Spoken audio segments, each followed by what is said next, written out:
Good morning, you guys. It's me, Trina of Alumni Life Coaching. I am coming on real quick here this morning. Um, I am actually off work today. I wasn't feeling 100% this morning. And so felt as if I needed to take a couple of minutes off. So where am I at? First of all, before I start, I wanted to share this out to my group. Finding you again. If you're not a member of my group, join my group. It's an awesome place to be. It's a safe space to share your story, to ask questions. Hey, Randy. Hey, Jenny. How y'all doing? It's an awesome place to. Hey, Angela. How you doing?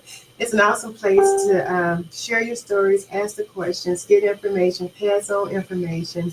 Good morning. Good morning. And just I just think it's a great place to be. But anyway, I wanted to come on because I wanted to. First of all, I had gotten a couple of new folks inside of my group, and I was going back through the three questions that you answered before coming in, and some of the questions, not just from the new people, but from some of the older folks too, was how do you know if you're making decisions today based on crap you went through in your past? You know, especially when it comes down to narcissistic folks, or when it comes down to those manipulating people in your life. If you've been traumatized in any type of way, as far as like mental, emotional, when people have used you emotionally and mentally, and I guess physical as well. So I decided to come on and do a real quick live on that topic. Are you letting your past make decisions for your here and your now? Um, Before I start, I want to just kind of give a quick scenario of what that may look like. Um, so, say for example, in the past, you were in a relationship, and the person, your mate, was doing things they shouldn't be doing, like in Facebook. Say they were, you know, y'all know what happens inside of Facebook. Say something's happening inside of Facebook, and you don't feel comfortable. You never feel comfortable, and you guys had this big old blow up and blow out, and it could have been something that went on and on. It could have been something that led to betrayal or disloyalty or whatever else. Okay, so this is happening inside of the relationship, right? And it's happening. Your mate is doing this on Facebook. Let's use this as an example. And then you break up because of that, and you go through the whole process of trying to get over and get through it, and understanding the betrayal and the disloyalty and everything else that comes along with it. And now today, 2 years later, 5 years later, 10 years later, um, your whole thought process around Facebook is a negative thing. You blame Facebook for cheating folks. Even when you're in your current relationship, um, your mate, you don't feel comfortable with your mate being on Facebook.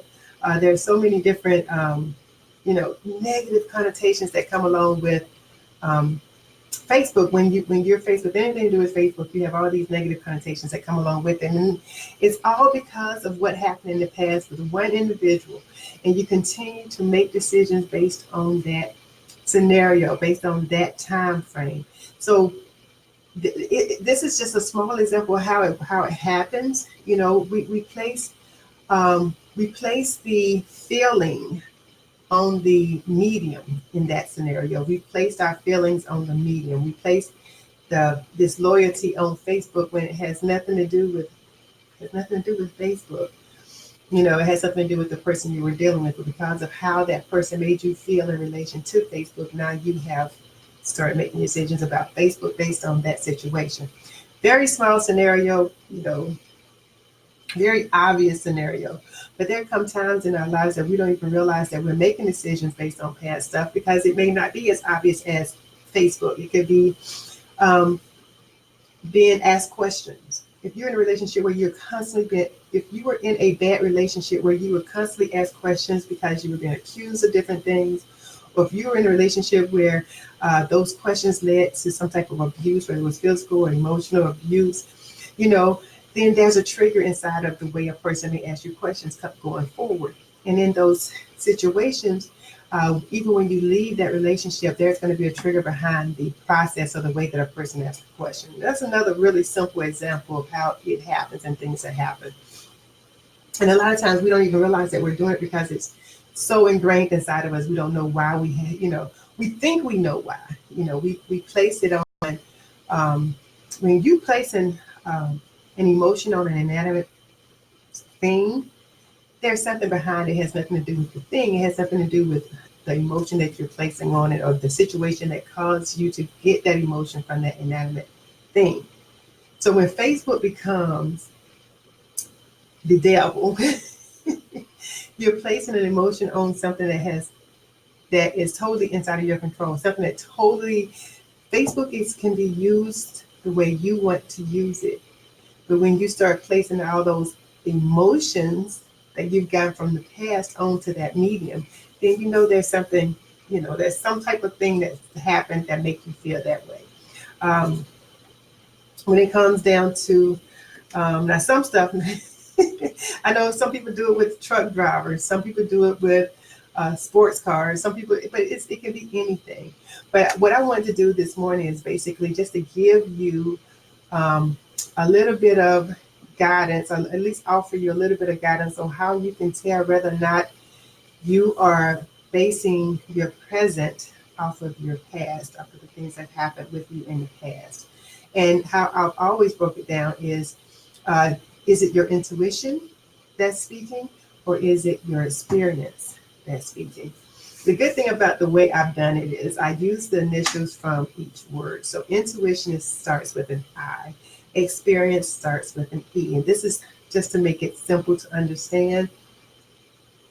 When your intuition is talking, which is what I believe is your God speak, which is what I believe is the way you communicate with source, is through your intuition. And it's coming from a place of pureness. It's coming from a place that's totally about having your back. It's about making sure that you are heading in the direction and doing the things that is for your best interest, right? So this is your intuition. Experiences, which is important as well. These are the things that you've gone through, and sometimes you base your you base your decisions on the emotions that came from those experiences. Okay, so that's where your experience come in. So how do you know if it's your intuition or is it just experience? Intuition, once again, when you use those first letters, I, is internal. When your intuition talks to you, it's coming from a space inside of you. It has nothing to do with anything that's going on along your outside, right? So the opposite of that would be your experience talking to you. It has more to do with external, what you're seeing, what you're experiencing outside of yourself, right? So that's how you separate the two. An example of that would be, and now you guys know I always use relationships because my focus is on self-love and relationships, right? So if you're to use the relationship as an example, you're inside of a relationship and your mate does something that reminds you of your ex, right? And then you start looking at your current mate in the eyes, based on the emotions that you got from your ex, you start looking at your current mate with those same eyes and using that same type of judgment. That is something that you've seen outside of you, and it's an external thing. So it's an external thing, and it's based on your experience. And to me, that is not fair because you're basing a decision in the present on a past hurt or past pain point, right? Intuition, on the other hand, is if you are going about your merry day and all of a sudden something pop in your head out of nowhere. It seems like it's just something inside of you. You haven't seen anything, haven't nobody done anything to trigger you, whatever.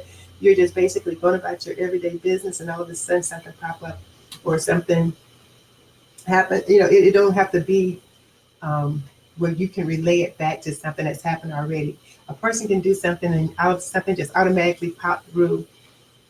You feel it, hear it, or whatever, however you do it. This is your intuition speaking. And so it's not, like I said, based on anything that is happening outside of you, and it's not based on something that you can directly put your finger onto the past, right? So those examples are the ways that I can tell you how you can tell whether or not you are basing your decisions on your past and using that past experience in the here and now. I talk about narcissists, and I talk about, dealing with people who are manipulative, and everything else that goes along with it. I think, you know, the problem I have with that, the whole thing with that, is a lot of people use that narcissist label. A lot of people use that label, and a narcissist doesn't change because of individuals. I'm just throwing this in as an extra, y'all. A narcissist doesn't change because of an individual. A narcissist is who they are. So if a person can act narcissistic, or they can have narcissistic traits or whatnot, but a person, it's just like saying a psychopath is only going to be crazy around the person they're with. A psychopath is going to be a psychopath no matter who they're around. A narcissist is going to be manipulative and self-assuming and blaming everybody else around everybody. It's not going to be just one person. When a person who has narcissistic tendencies or has characteristics, if you are dealing with a person with that type of personality, I'm not saying it's your fault, not at all. I'm not saying it's your fault. What I'm saying is sometimes we have to look and see what is attracting that type of personality to us. I'm not saying that you are attracting narcissistic personalities to you. What I'm saying is when a person is manipulative and a person is trying to do all these crazy things, sometimes people are attracted to prey, so to speak. Because that same person who we're saying is narcissistic, they can be totally giving and totally forgiving and totally accepting responsibilities and accountability around someone else. That's not what a narcissist is. A narcissist is going to be a narcissist. It doesn't matter who they're being that with. So when a person is doing that, we have to kind of look and see where we may need to be healed at ourselves, because we may be attracting that because of maybe expectations or something that we feel we're lacking inside of ourselves. You know what I'm saying? So we have to be really careful when we throw all these terms around, because we don't want to water the term down for those people who really are narcissists. You know, we don't want to water it down. A narcissist is going to be that regardless of who they're being that with. If they're only being it with you, that means that person is probably just have narcissistic tendencies or narcissistic characteristics. And then there's an internal thing that is holding you, that makes you feel like you, and I'm not saying that you think you deserve it. It's not going to be on the top of your head to say, hey, I deserve to be treated like this. It's something about you that you believe that the narcissist behavior is implying, and you are accepting. That we really, I know we don't want to believe that, and we don't want to accept that we have anything to do with the people that we attract, but we do. We really do. We have everything to do with the people that we attract, whether it's a match or if it's a mirror. It could be either one of those. So I just want to throw that little part in because I mentioned it when I talked about the past relationships, when you deal with different types of people and how you use those feelings that you got out of that particular relationship to make your decisions for what's going on in the present. So I hope that is clear, or is that as clear as mud? I don't know. But you guys, if you have any questions, please feel free to ask the questions or to put your scenario down. And I'll be more than happy to come either back into the comments and respond, or come back on and do a whole another response video to your question. I did provide the link to the First Step Challenge that's happening on the 1st of November. And that is a challenge where we can actually deep dive to help you see if maybe the decisions that you're making now has anything to do with past emotions that you have attached to a situation, to see if that's something that maybe you're picking up and you're responding to now. That's what that First Step to Self Challenge is all about. Again, that starts on November the 1st. It's going to be kind of unconventional because going in, you don't know what your challenge is. You may have an idea, but inside of that challenge, we'll be using the angel cards to actually help guide us to pinpoint what that pain point is and what that challenge, that one particular challenge is. It's only 5 days, y'all, so we're working on one pain point during that 5-day challenge. And I invite you to join us. The link is up under this video. So anyway, guys, to know if you are making present decisions based on past situations, if you didn't get it from the beginning, please watch the replay. Let me know that you were here. That would be awesome and amazing. If you have any questions, please feel free to ask the questions in the comments below. And I will, like I said, respond back to the comments that I get.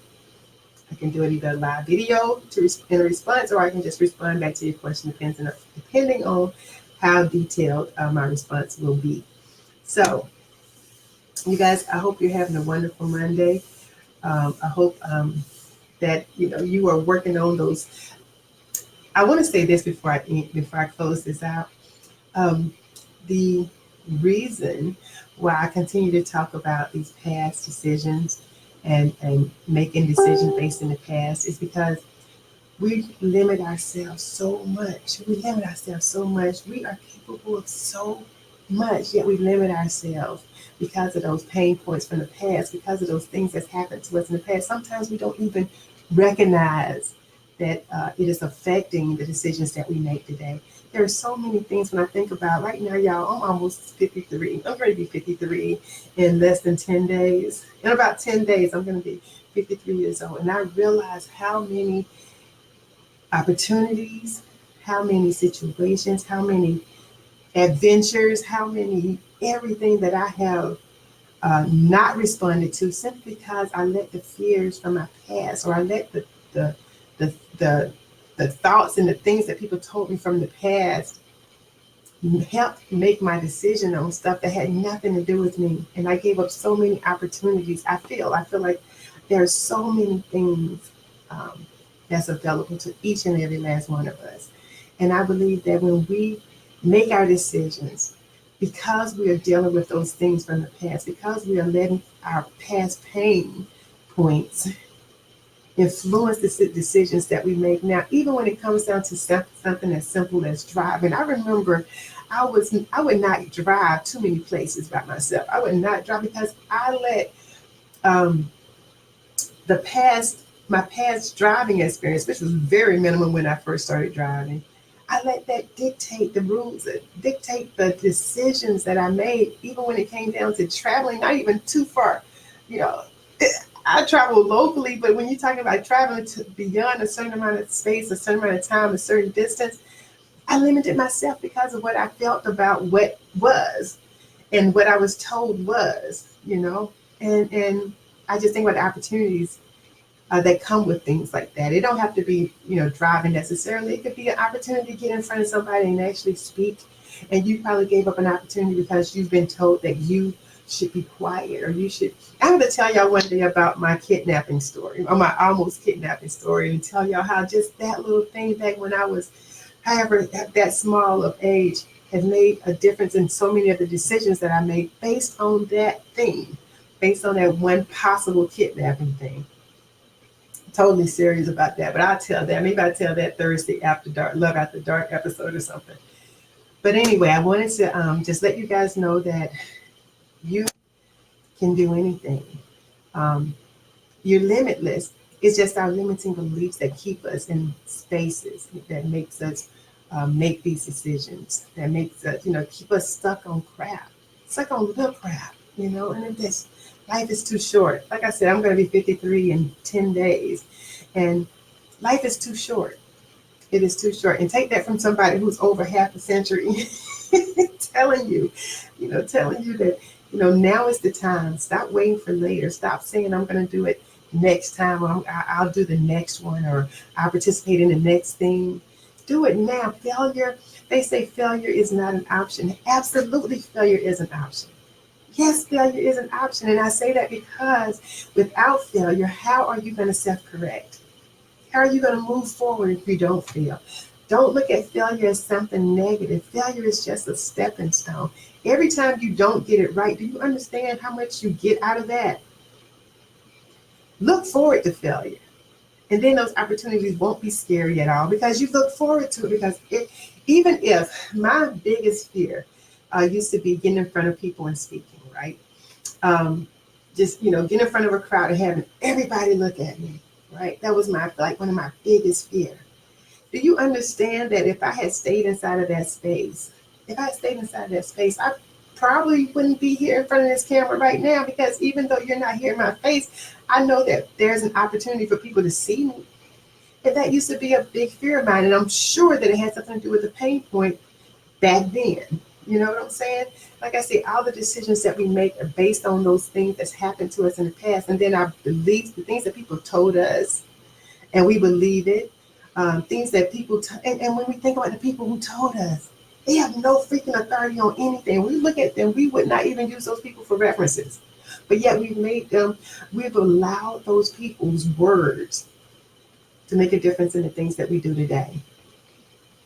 So I just want to bring that to your attention this morning, so you can realize how amazing you are, first of all, and how even more amazing you can be when you release those holes. When you release those holes of what somebody's told you, or what they said, or what they say, or what the stats are, and all this other stuff. When you release all that stuff that has nothing to do with you, has absolutely nothing to do with you, you get such a freedom in your life. You get such a freedom in the things that you know that you can do. And like I said, when you accept failure as an option, yes, they say, I understand what they mean. Failure is not an option, that you keep going and keep going, but failure is an option, because that option allows you to move forward even when you think you're going to fail. And even in that failure, there's a lesson, there's a stepping stone, there's a move forward, there's a forward movement, even in that failure. So failure is absolutely an option. It's not necessarily always a bad option. It may feel like it at the moment, but trust and believe, when you look at it as a stepping stone instead of a bad thing, you'll be so much willing to go out and do so much more stuff. Those dreams that you're holding on to, that you're saying, you're making up these excuses as to why you're not doing it. All these excuses that we make for the things that we don't do because we're afraid we're gonna fail. So what? So what? So what if you fail? Then what?